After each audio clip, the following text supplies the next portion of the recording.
So when Paul said that he is a servant of God, this can have positive meaning. First, he no longer the slave of Satan, but now he became the slave of God. And who is God? The King of Kings. This is the only verse, the only statement in the New Testament where Paul said that he is a servant of God. Usually he said, I'm the servant of Jesus. But in this letter, he said the servant of God, which means God, the King of universe. So for Paul, to be a slave of God is an honor. It is not something that he was ashamed about. He is proud to be a slave of God. Here we find that he knew his identity in Christ. He knew who he was. And more than that, he continued, he said that he was an apostle of Jesus Christ. Do you know the meaning of apostle? What does apostle mean? We often hear about apostle, apostle. What does it mean? You know, apostle means messenger. Messenger who brings something, who was sent to bring message. And Paul knew that even though he was not among the 12 disciples, God has appointed him to be an apostle of Jesus Christ.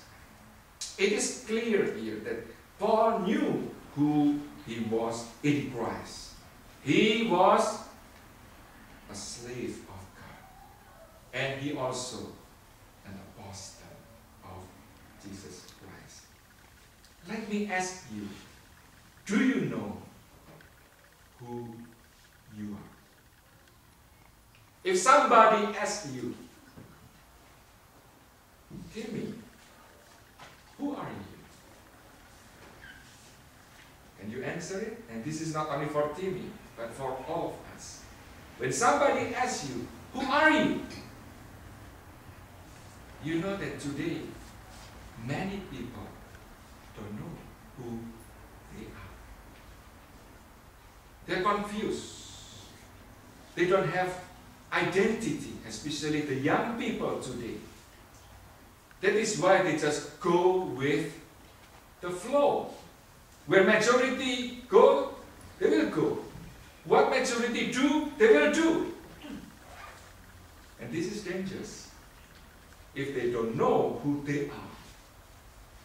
they are so easy to be influenced. They don't have clear direction in their life. You know, Schleiermacher, he was a famous German philosopher who has influenced the modern thoughts. Some of you at least have heard about him, Schleiermacher. There was a story about him, the great philosopher. When he was old, and not long before he died, he was sitting in a park. And a security came. The security didn't know who he was. He thought just a stranger who looked lonely. So the security tapped his shoulder, asking Schleiermacher, who are you? You know what Schleiermacher replied? He sadly answered, I wish I knew. This is a great philosopher who's still contemplating who he was. He didn't know who he was. Today, I think, as parents, what we need to teach our children is not about self-esteem. It's not about self-confidence. Of course, they are important. But I notice, most of the young people who grew up in America, they have confidence. And sometimes offer confidence. Sometimes ago, a young man came to my house and he asked me a favor. Could you please take me to my mom because I forgot to bring my key. Okay.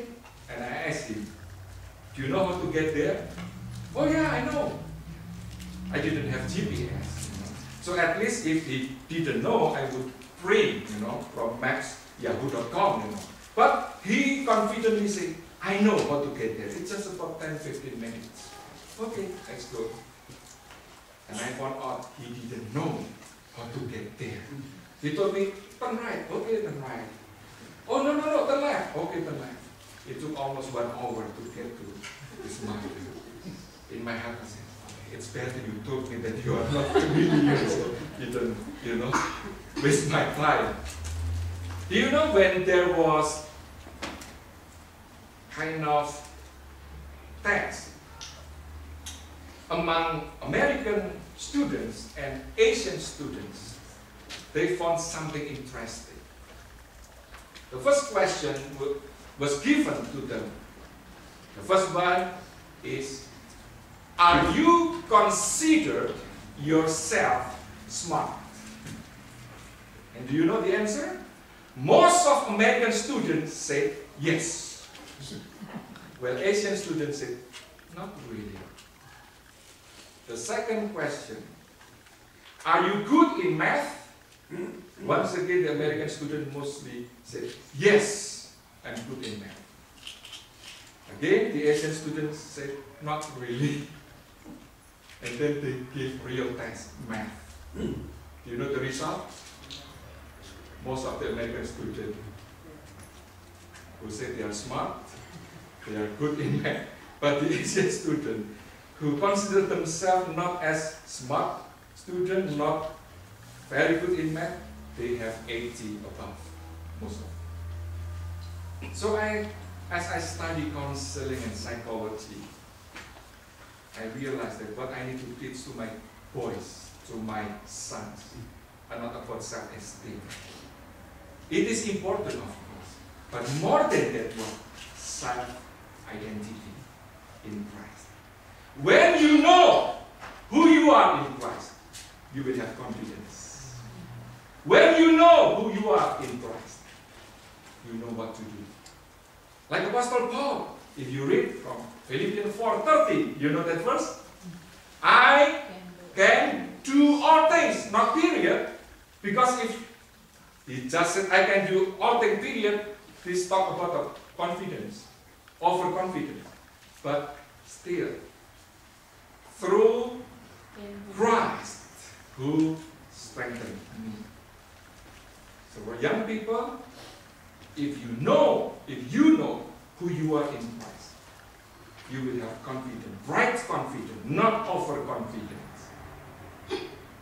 The second example that we can learn from Apostle Paul today, let's continue with verse 1b.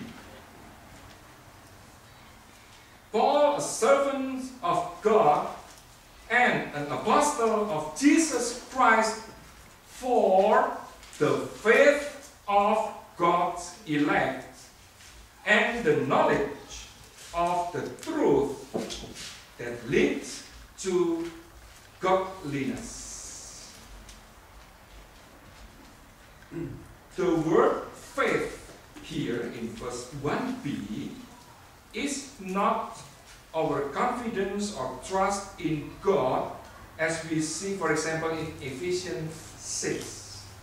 But rather, the faith Paul is referring to here is the body of truth, the doctrine, the main things that believe, the things we would die for, the things we stand for as followers of Jesus Christ. So the second thing that we can learn from Apostle Paul today is that Paul